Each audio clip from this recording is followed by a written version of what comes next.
Hello' everyone, নমস্কাৰ। মই সাগৰিকা। অন্য এটা ভিডিঅ'লৈ আপোনালোক সকলোকে স্বাগতম। এয়া বনিয়ে আছে, আজি পাকঘৰৰ পৰা ভিডিঅ'টো আৰম্ভ কৰিছোঁ। এয়া বনাই থকা হৈছে পায়স। মায়ে বনাই আছে পায়স আৰু এফালে মই বনাই আছোঁ এটা কেক। আৰু এয়া প্ৰস্তুতি কিহৰ কাৰণে, ভিডিঅ'টো শেষলৈকে চাব, তেতিয়া নিশ্চয় গম পাব। এয়া দেখিছেনে, এফালে ঢাৰি ধৰা পৰা হৈছে আৰু আনফালে এয়া মোৰ জন্মদিনৰ তৈয়াৰী হৈ আছে আৰু আনফালে মৃত্যু তিথিৰ তৈয়াৰী হৈ আছে।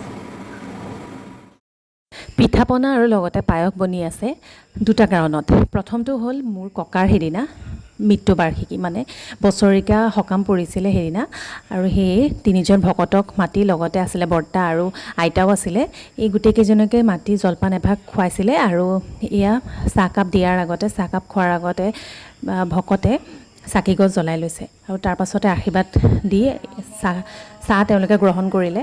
আৰু এফালে এয়া জলপানৰ যুঁজা আৰু আনফালে বাৰ জন্মদিনৰ।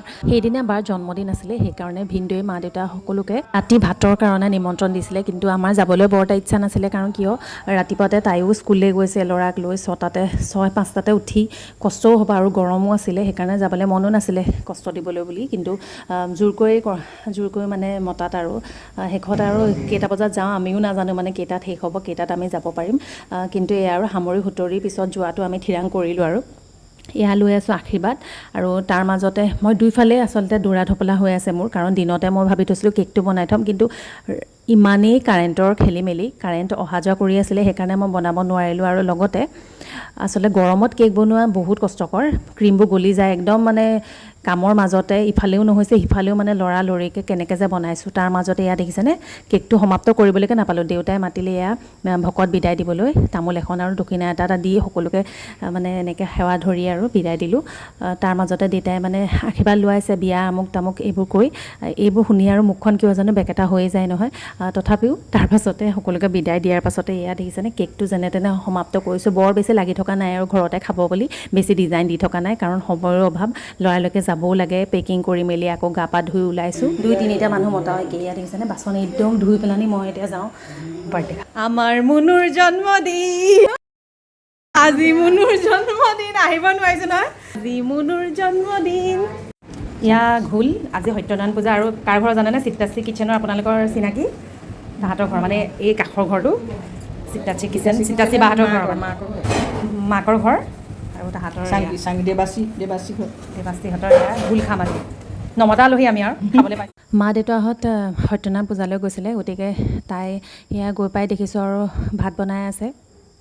উপায়ো নাই আৰু সেয়াই আৰু বিয়া হোৱাৰ পাছত ছোৱালীবোৰ সেয়াই জীৱন আৰু পাকঘৰটোত এইটোত লাগিয়ে যায় নহয়। আৰু তাৰপিছত এয়া কেকটোকে কটালোঁ, কিনো নিম, তাইলৈ কেক এটাকে বনাই দিলোঁ। আৰু প্ৰথমবাৰ তাইলৈ বুলি কেকটো বনালোঁ, মানে তাইৰ বাৰ্থডে বুলি প্ৰথম বনোৱা কেক, কিন্তু ভবামতে বনাব নোৱাৰিলোঁ, কাৰণ লৰালৰি গম পালেই নহয়, সেয়া আৰু ব্যস্ততাৰ মাজতে মানে, তথাপি আৰু কেক এটা তাইলৈকে বুলিয়ে বনাই নিলোঁ।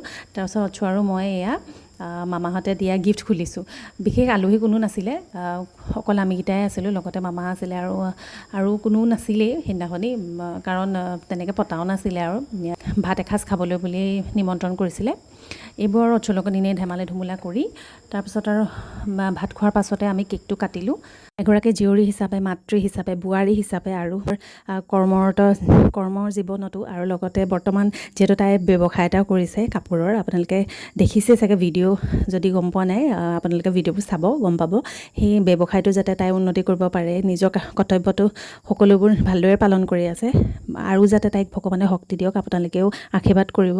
আমি সেইদিনাখন তাহাঁতৰ ঘৰ 9:30 বজাত পাইছোঁহি, আৰু ঘৰলৈ ভাত পানী খাই অহা মানে বহুত দেৰি হ'ল। মোৰ ভিডিঅ'বোৰ চাই ভাল পালে মোৰ পেজটো ফ'ল' কৰিব, আৰু ভিডিঅ'টো আজি মানে থেংক ইউ ফৰ ৱাচিং।